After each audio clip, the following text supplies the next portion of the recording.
Graças a Deus.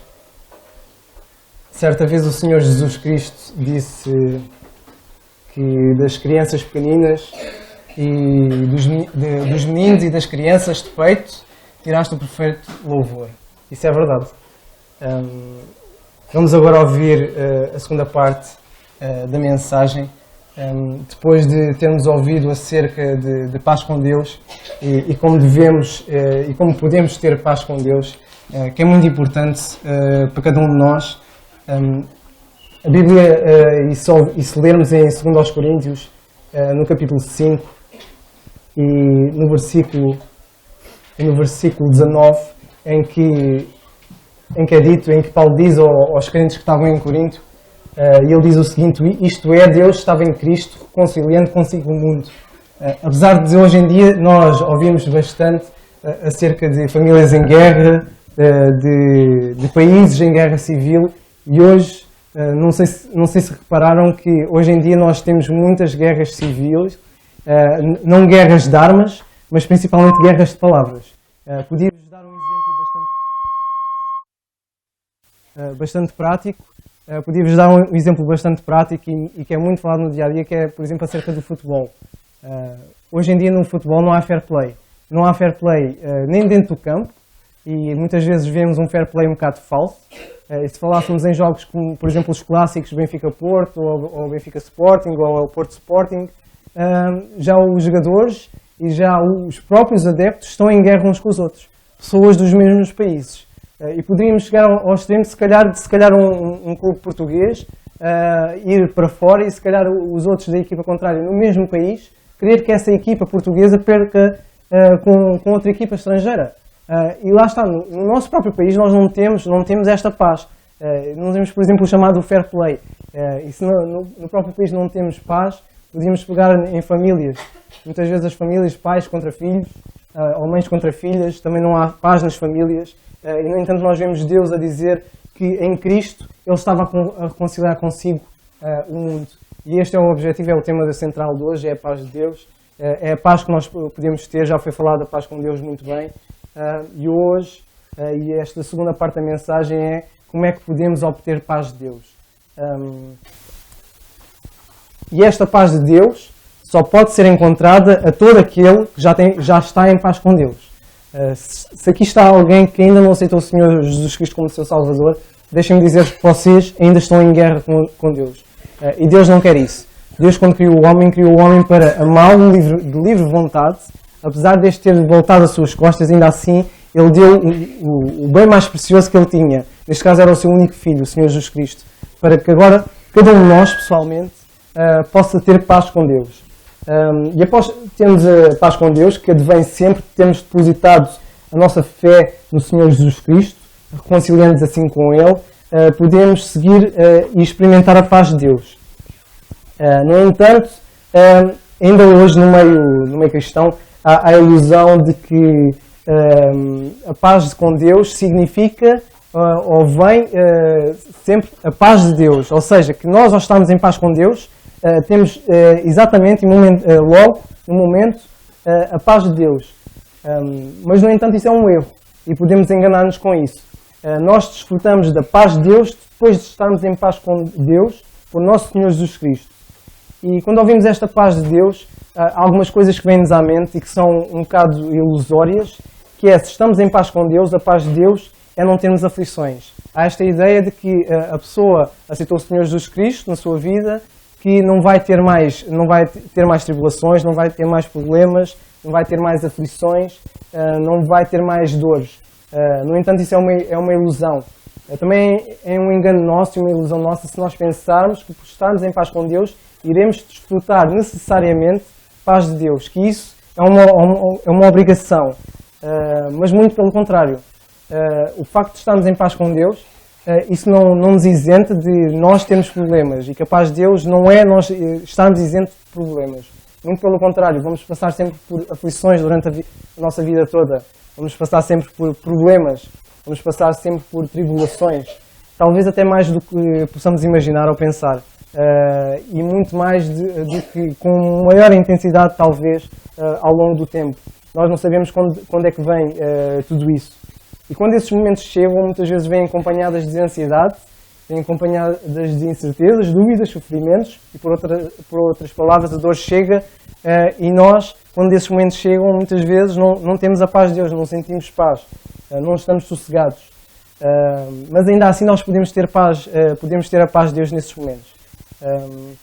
Mas para nós entendermos um bocado esta paz de Deus, antes de pegar na paz de Deus, vou falar-vos de um caso das tribulações e vou tentar mostrar-vos o que é realmente a tribulação, o que é realmente o sofrimento ao extremo. E o caso que vou falar-vos é um caso muito conhecido, é o caso de Jó. Jó, para quem não sabe, vou tentar resumir, era um homem muito rico, multimilionário. Ele provavelmente seria a combinação do Bill Gates com o Donald Trump ou o Ross Perot. Ele era muito rico. Ele era um homem sádio, rico, era bom, era piedoso e principalmente ele era temente a Deus, muito temente a Deus. Mas não era inacessível. Ele tinha um monopólio de venda e consumo próprio de lãs. Ele tinha cerca de 7.000 ovelhas. Vemos que o sustento desses animais vinham não só desses animais, como acres de plantação. Ele tinha cerca de 3.000 camelos, que provavelmente eram usados por meio de distribuição ou transporte naquela altura. Provavelmente ele alugava os camelos todos para todo esse transporte. Além disso, ele tinha 1.000 bois a trabalhar em pares para arar os campos férteis. Tinha 500 mulas, que eram usadas na produção do leite. E principalmente Jó tinha uma família feliz e saudável. Tinha 10 filhos adultos. Já estavam todos a morar nas suas casas, a morar nas proximidades. Provavelmente a Bíblia mostra-nos que eles encontravam-se frequentemente uns com os outros, os irmãos. Provavelmente encontravam-se também com o pai. E, de facto, Jó tinha tudo para ser feliz. E muitas vezes nós temos a ilusão de que precisamos ter tudo, não só para ser felizes, mas para servirmos a Deus. E Jó, houve uma altura quando ele perdeu tudo, as pessoas achavam que, e os amigos deles acusavam de que, quando tu tinhas tudo, servias a Deus porque tu tinhas tudo, e agora que perdeste, não o serves, e agora que perdeste, foi porque alguma coisa correu mal na tua vida.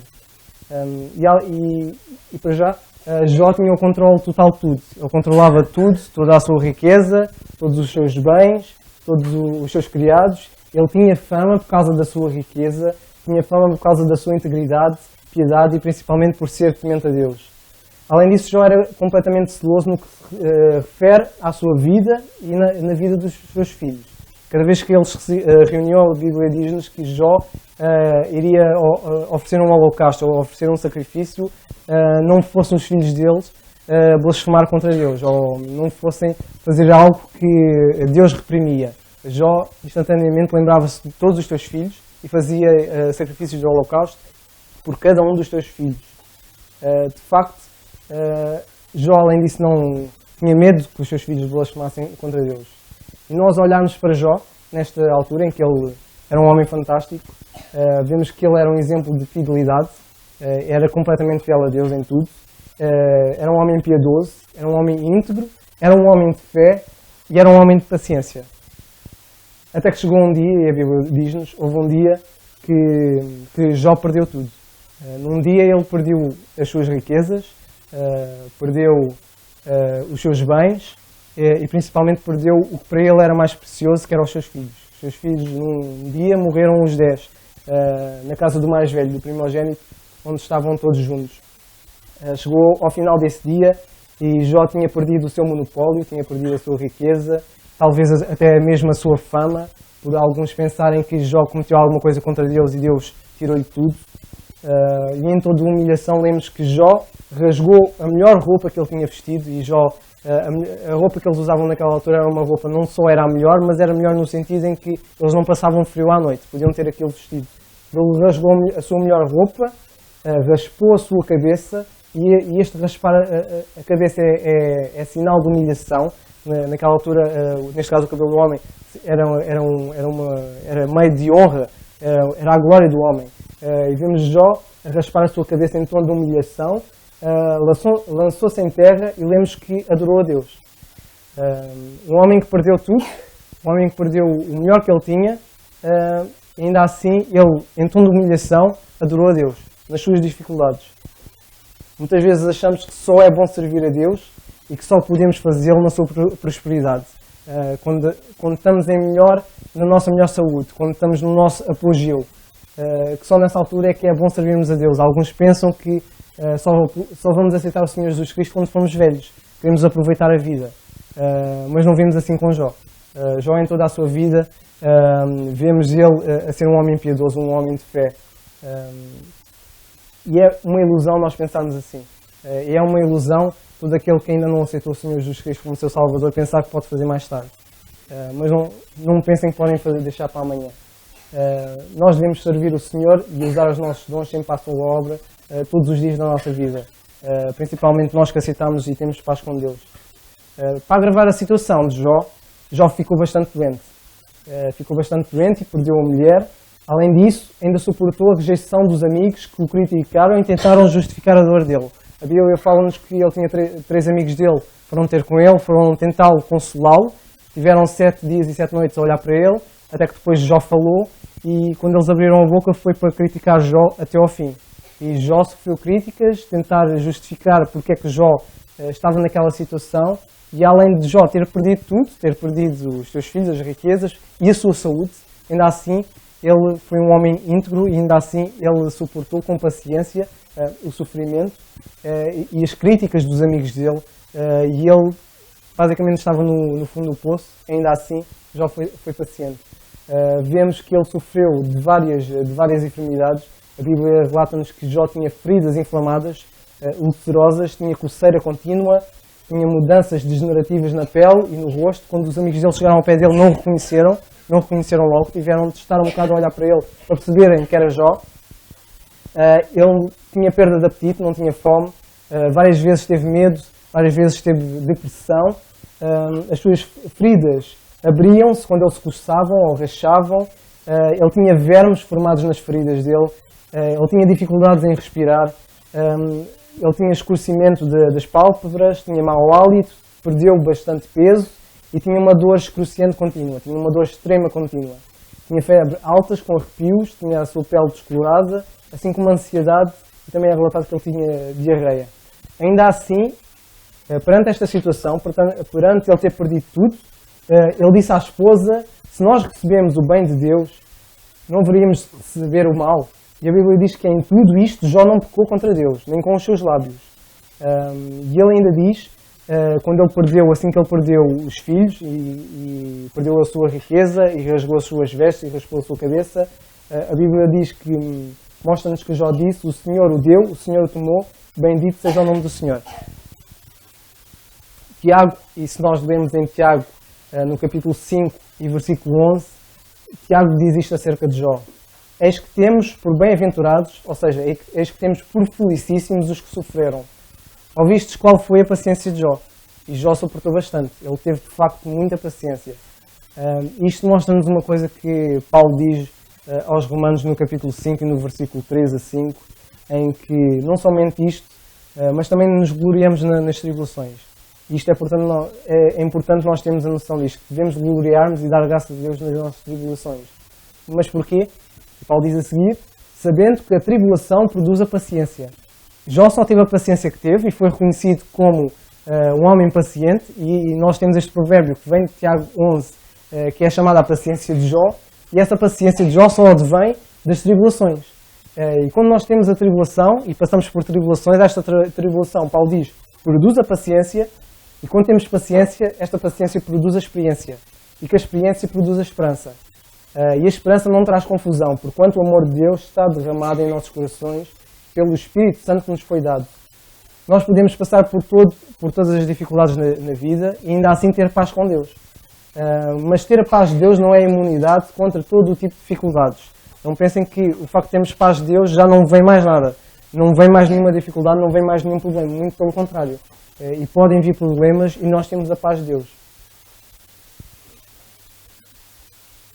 Só podemos desfrutar da paz de Deus, ainda que estejamos na situação de Jó, quando praticarmos o que a Bíblia nos diz. E esta é a mensagem central. Paulo diz aos Filipenses, no capítulo 4 e no versículo 6, o próprio Paulo que estava a passar por tribulações, ele diz assim aos Filipenses: não estejais inquietos por coisa alguma. Antes, as vossas petições sejam em tudo conhecidas diante de Deus pela oração e súplica com a ação de graças. E quando nós percebermos e fizermos isto, quando nós pusermos as nossas petições, nós descarregarmos tudo diante de Deus e percebermos uma coisa importante, que é: a nossa cidade não está aqui. O nosso futuro não está aqui. Nós, como crentes, sabemos que a nossa cidade está nos céus, de onde também esperamos o Salvador, o Senhor Jesus Cristo, que vai transformar o nosso corpo abatido, este corpo que envelhece, este corpo que adoece, conforme o seu corpo glorioso, segundo o seu eficaz poder, de sujeitar também a si todas as coisas. É deixar todas as nossas petições, todos os nossos problemas, todas as nossas ansiedades aos pés de Deus, tendo percebido os versículos anteriores, tendo percebido que a nossa cidade não é aqui, fazendo sempre pela oração e súplicas, sempre agradecidos a Deus. Devemos ser agradecidos em tudo, nas dificuldades e quando vêm coisas boas, porque nós viemos aqui sem nada, chegamos aqui sem nada e não vamos levar nada. Portanto, nem devemos nos preocupar com isso. As nossas riquezas não são terrenas, são celestiais. Devemos dar graças a Deus em tudo na nossa vida, mesmo no sofrimento extremo, e é certo que muitos de nós podem passar por sofrimento extremo. Não sabemos quando vem ou como vem, mas ele vai chegar. Devemos estar sempre alegres nele e deixar tudo na nossa vida nas mãos do Senhor, através da oração. Devemos tirar sempre o nosso foco e o nosso pensamento dos problemas e colocá-los em Deus. E quanto mais perto nós estivermos do Senhor por meio da oração, quanto mais meditarmos e pomos em prática a Sua Palavra, quanto mais a Ele formos e quanto mais fizermos do Senhor a nossa prioridade, o centro da nossa vida, mais a paz de Deus nós teremos. No entanto, a paz de Deus não é momentânea, não vem num clique, não vem num momento quando a gente precisa, temos a paz de Deus. Não, a paz de Deus é contínua. Ela não vem do nosso trabalho, não vem do nosso serviço, não vem do nosso esforço, mas sim da nossa comunhão prolongada com Ele. É através de uma comunhão prolongada, de uma comunhão constante, que o crente que tem, que o cristão que tem com o seu Deus, esta comunhão prolongada vai produzir a paz de Deus que todo o crente vai sentir quando vier as dificuldades. Mas isto vem sempre da nossa constante comunhão com Deus. A paz de Deus que Paulo falou e teve, não foi por causa do seu ministério, e Paulo passou por várias tribulações. Quando ele escreveu a carta aos Filipenses, ele estava preso. Ainda assim ele falou da paz de Deus, estando preso. Não vem por causa das suas doenças, não vem por causa das suas prisões ou das dores de Paulo. A paz de Deus não vem por aí. Veio sempre da relação constante que Paulo tinha com o Senhor, que o habilitou a dizer: a minha graça te basta. Isto o Senhor disse a Paulo, quando Paulo orou 3 vezes a Deus para pedir que lhe tirasse o espinho na carne. O Senhor disse: a minha graça te basta, porque o meu poder se aperfeiçoa na fraqueza. E Paulo diz: de boa vontade depois me gloriarei nas minhas fraquezas, para que em mim habite o poder de Cristo. Por isso, diz Paulo, sinto prazer nas minhas fraquezas, sinto prazer nas injúrias, nas necessidades, nas perseguições, nas angústias, por amor de Cristo. Porque quando estou fraco, então sou forte. Esta é uma manifestação muito prática que Paulo mostra do que é ter paz com Deus. E a paz com Deus que Paulo tinha era tanta que Paulo sentia prazer nas fraquezas. Ele sentia prazer não só nas fraquezas, mas também quando era injuriado. Quando sentia necessidades, Paulo sentia paz. Quando estava angustiado, ele sentia paz por causa do amor constante que ele tinha ao Senhor. E é por isso que Paulo diz: quando eu estou fraco, então sou forte. Como crentes em Cristo, nós sabemos que todas as coisas contribuem juntamente para o bem daqueles que amam a Deus e daqueles que são chamados por seu decreto. Por isso, nós não devemos estar constantemente desconcertados, não devemos estar constantemente derrotados pelas dificuldades e adversidades da vida, porque elas vêm sempre, mas devemos dar ouvido à exortação e a paz de Deus vai dominar os nossos corações. Ora, o mesmo Senhor de paz vos dê sempre paz de toda a maneira. Que nós possamos pôr em prática e possamos perceber que a paz de Deus vem sempre e advém sempre da nossa comunhão constante com Ele e prolongada com Ele. E quem fizer isto vai notar ao longo do tempo, vai notar que a sua paciência vai sendo maior nas tribulações e vai notar que de facto pode passar por dificuldades e ainda assim ter a paz de Deus. Que o Senhor nos abençoe.